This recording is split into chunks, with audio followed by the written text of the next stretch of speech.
आज आप सब देख रहे हैं इस पवित्र भारत भूमि के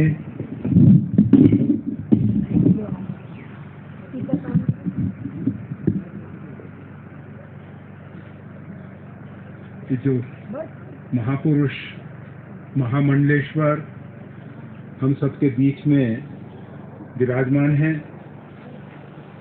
हम भी उनके बीच में विराजमान हैं।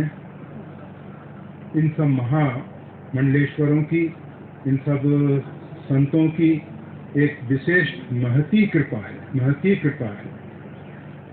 सब एक दूसरे के पूरक हैं। कुछ एक महापुरुष ने किसी विषय को रखा, दूसरे महापुरुष ने अपने हिसाब से उसी विषय को संबोधित किया, और भी सब महापुरुष जो हैं एक परिपूर्णतम ब्रह्म भगवान श्री राघवेंद्र के विषय में ही कह रहे हैं। परमात्मा श्री राम में सार्वभौम अस्तित्व समाया हुआ है। हम सब उस परमात्मा के उपासक हैं, जो परमात्मा आदि अंत से रहित है, जिसको अनादि और अनंत कहा जाता है। उसका आदि आज तक किसी ने नहीं पाया है, उसका अंत किसी ने नहीं देखा है न सुना है। ऐसा जो परमात्मा है, उनका साम्राज्य भूमि सप्त सागर मेखला, एक भूप रघुपति कोशला। सप्त सागर पर्यंत भगवान श्री राघवेंद्र का साम्राज्य था। अर्थात ये जो हमारी पृथ्वी है, इस संपूर्ण पृथ्वी पे भगवान श्री राघवेंद्र का राज रहा है, और हम सब उन्हीं परिपूर्णतम ब्रह्म भगवान श्री राम के उपासक हैं। उपास्य के अंदर अगर उपास्य के गुण नहीं आ रहे हैं, तो समझना चाहिए कहीं ना कहीं उपासना में कमी है। हमारे जगत गुरु भगवान श्री स्वामी रामानंदाचार्य जी ने भगवान श्री राघवेंद्र का परम पवित्र चरित्र सुनकर कुछ प्रेरणाएं दी। जिस प्रकार से राम राज में नहीं दरिद्र कोई दुखी न दीना, संपूर्ण भूमंडल पे, संपूर्ण पृथ्वी पे भगवान श्री राम के राज में न तो कोई दरिद्र था, न कोई दुखी था, न कोई दीन था। देहित देविक भौतिक तापा, राम राज नहीं काहुई व्यापा। लोग आदि भौतिक, आदि देविक, आध्यात्मिक कष्टों से उत्पीड़ित नहीं होते थे। लोगों के पास इतनी संपदा थी, इतना वैभव था, इतना ऐश्वर्य था, जिस संपदा को देख के इंद्र इत्यादि भी मोहित हो जाते थे। परंतु ये जो हमारा भारत रहा, विदेशी लुटेरों ने इसको लूट के अनेक बार मंदिरों को लूटा गया। मोहम्मद गोरी 17 बार सोमनाथ जी के मंदिर को लूटा। अनेक लुटेरों ने इस भारत को लूटा, और आज हमारा भारत में आर्थिक स्थिति में बहुत कुछ परिवर्तन आया। जब भारत स्वतंत्र हुआ, और भारत को स्वतंत्र होने पर जो यहाँ की अर्थव्यवस्था थी, वो बिल्कुल चरमरा रही थी। उसको धीरे धीरे बढ़ाया गया, परंतु देश का कुछ ऐसा दुर्भाग्य रहा कि सत्ता कुछ व्यक्तिगत स्वार्थी तत्वों के हाथ में गई, जिसके कारण उन्होंने अपने कुटुंब, अपने परिवार का पालन किया। पूरे राष्ट्र के विषय में चिंतन नहीं हुआ, परंतु भगवान ने कृपा की और अभी हमारे राष्ट्र को एक सुयोग्य नेतृत्व मिला है। भगवान कृपा कर रहे हैं।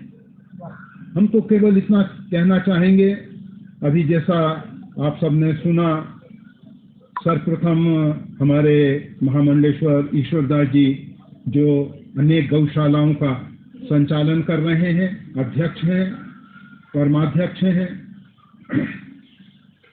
उनके नेतृत्व में अनेक गौशालाएं चल रही हैं। और आप जानते हैं ये जो श्री राम महायज्ञ हो रहा है, यज्ञ में गौ का सबसे अधिक महत्व है। अगर गौ नहीं है तो यज्ञ है ही नहीं। यज्ञ पुरुष नारायण जो हैं गौ के शरीर में ही निवास करते हैं। गौ रक्षा हम सबका परम कर्तव्य है। हम सबको हमारे प्राचीन जो महाराज इक्ष्वाकु के वंश में, महाराज रघु के वंश में गौ रक्षा हुई है। महाराज दिलीप ने जो गौ के लिए अपना प्राण उत्सर्ग करने के लिए तैयार हो गए थे, तो ऐसे ऐसे सूर्यवंशी राजा, ऐसे ऐसे इक्ष्वाकु वंशी राजा, जिसमें भगवान श्री राघवेंद्र का भी प्राकट्य हुआ, सबने गौ सेवा की है। भगवान श्री राम ने एक ब्राह्मण देवता को इतनी गाय दी, कहा जाता है एक वयोवृद्ध ब्राह्मण देवता भगवान श्री राम के यहाँ पहुंचे। भगवान श्री राम ने उनको गौदान देने के लिए कहा, ब्राह्मण देवता आप अपनी लाठी जो है इसको फेंकिए और ये जितना सामने गौधन है, जहां तक ये लाठी जाए वो सब आप ले जाइए। भगवान ने ऐसी लीला दिखाई, वो जो तपोनिष्ठ ब्राह्मण देवता थे उनकी लाठी बहुत बहुत दूर तक गई और बहुत बड़ा गौधन उनको प्राप्त हुआ। आप सब जानते हैं भगवान श्री कृष्ण के यहाँ, नंद बाबा के यहाँ 9 लाख गाय। इस प्रकार से इस भारत भूमि में किसी व्यक्ति का गौरव, गौरव, गाय की ध्वनि, रव यानी शब्द, जहां तक गाय की ध्वनि, उस व्यक्ति का गौरव वही था, उसकी महत्ता वही थी। परंतु देश का दुर्भाग्य जो भी है, आज बड़े बड़े कत्लखानों में गाय कट रही हैं। गाय की आहा, गाय का रुधिर जो भूमि पे गिरता है, वो हम सबको अशांति देता है। हमारे जीवन में, प्रकृति में विक्षोभ पैदा हो और उस विक्षोभ के कारण हम सबका जीवन अशांत होता है। हम बहुत ज़्यादा समय नहीं ले रहे, हम केवल बताना चाह रहे हैं कि यहाँ जो महापुरुष पधारे हुए हैं, श्री दयाराम दास जी महाराज, मैं आप सबको, आप भी महामंडलेश्वर हैं, अखिल भारतीय संत समाज में भी महामंडलेश्वर हैं और हमारे ऋषिकेश मंडल के भी अभी वर्तमान में महामंडलेश्वर हैं, जो ब्रह्मपुरी ऋषिकेश का एक पवित्र क्षेत्र है। ब्रह्मपुरी, जहाँ भगवान श्री राम विराजमान हुए हैं। वैसे भगवान श्री राम की देवप्रयाग में भी बहुत भव्य प्रतिमा है। देवप्रयाग में भगवान श्री राम विराजमान है। और उसके बाद ये जो ब्रह्मपुरी है, वो भी भगवान श्री राम का ही एक बड़ा पवित्र पावन स्थान है। और ब्रह्मपुरी के अंदर आपका बड़ा पवित्र आश्रम है। और हमारे साथ जो अभी विराजमान है, हाँ, दयाराम दास जी के विषय में हम थोड़ा सा एक शब्द और जोड़ देना चाहते हैं। उन्होंने जैसा अपना पूर्व परिचय दिया, आप सबका सौभाग्य है, इस पूर्वांचल से बहुत से महापुरुषों का प्राकट्य हुआ है।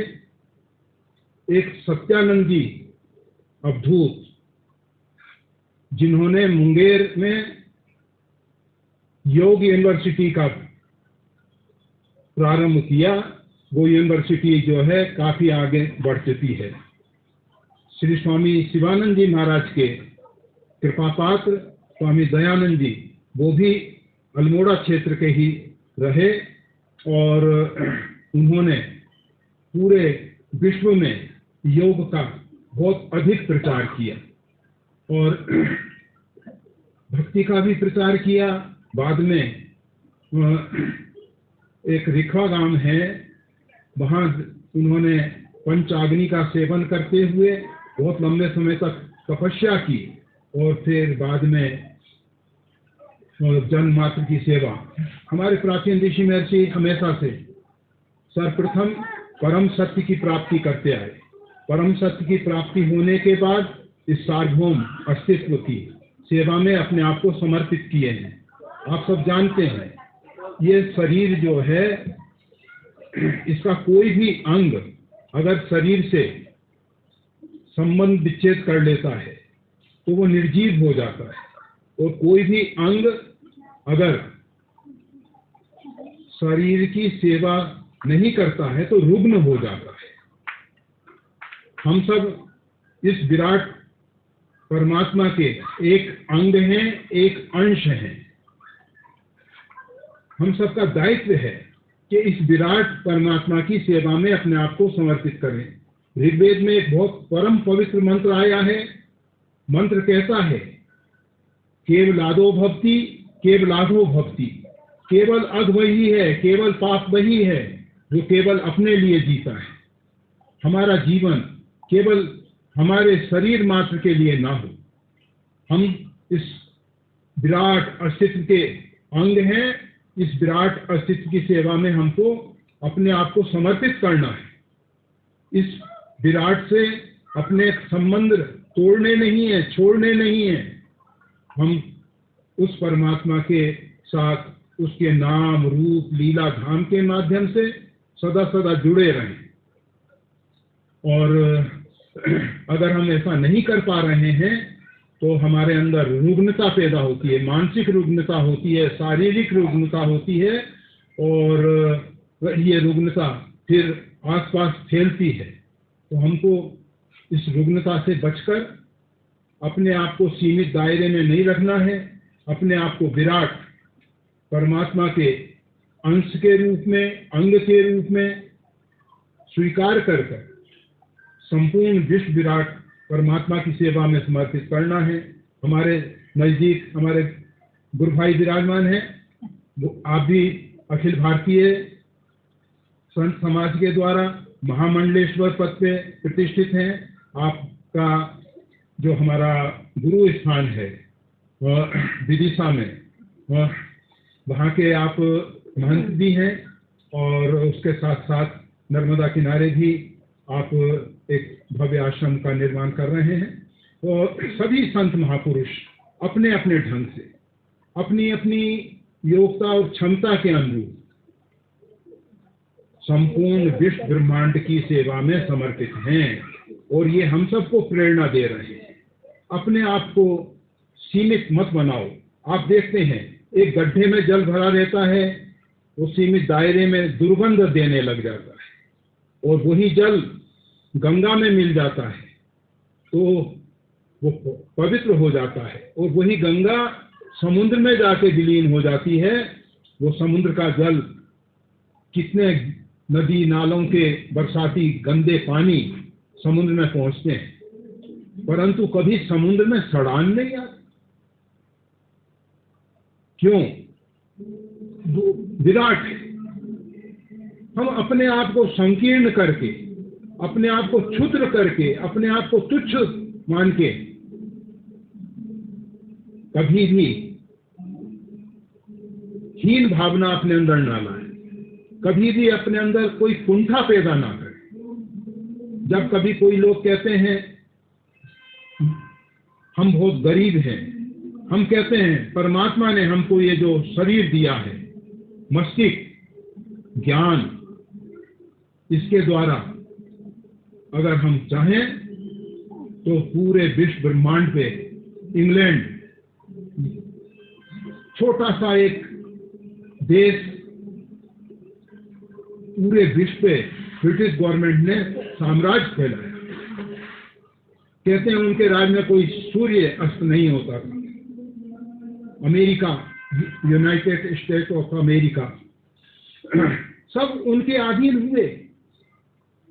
पूरे विश्व पे उन्होंने साम्राज्य किया, बुद्धि और विवेक के बल। और अगर परमात्मा ने हमको बुद्धि और विवेक दिया है, परमात्मा ने हम पे बहुत महती कृपा दी है, हमको जीने के लिए समय दिया है, आप विचार करेंगे एक एक क्षण इतना महत्वपूर्ण है। अगर संपूर्ण संसार की दौलत हम रख दें और कहें कि एक क्षण हमको पुनः प्राप्त हो जाए, बीता हुआ समय नहीं हो सकता। समय सबसे मूल्यवान है। परमात्मा ने हमको इतना जीवन दिया है, समय दिया है, कार्य करने के लिए क्षमता दी है, हाथ पैर इत्यादि, हमारे एक एक अंग। आप अगर देखते हैं आपकी किडनी फेल हो जाती है, आप किडनी को परावर्तन करना चाहते हैं और उसके लिए अगर खरीदते हैं, लाखों रुपए में एक किडनी मिल पाती है। एक एक अंग की कितनी महत्ता है, कितना मूल्य है। परमात्मा ने हमको ऐसा अमूल्य शरीर दिया है, हमको समय दिया है, हमको बुद्धि विवेक दिया है। परमात्मा ने हमारे ऊपर बहुत बहुत उपकार किए हैं। हम गरीब नहीं हैं, हम दरिद्र नहीं हैं। केवल हमारी मान्यताएं, हमारी धारणाएं हमको गरीब और हीन दीन बना रही हैं। हम सबको परमात्मा ने बहुत कुछ दिया है, हम उसका सदुपयोग करें, अपने अपने बुद्धि का, अपने अपने बल का। हम सब पुरुषार्थी हैं, आलसी प्रमादी ना हो। आपको मालूम है खांडव प्रस्थ पांडवों को दिया गया। भगवान श्री कृष्ण और अर्जुन के पुरुषार्थ ने इंद्रप्रस्थ बना दिया, जिसको आज दिल्ली के नाम से जाना जाता है। मुसलमान जब भारत में प्रवेश किए, उन्होंने कहा ये तो भारत का दिल है, दिल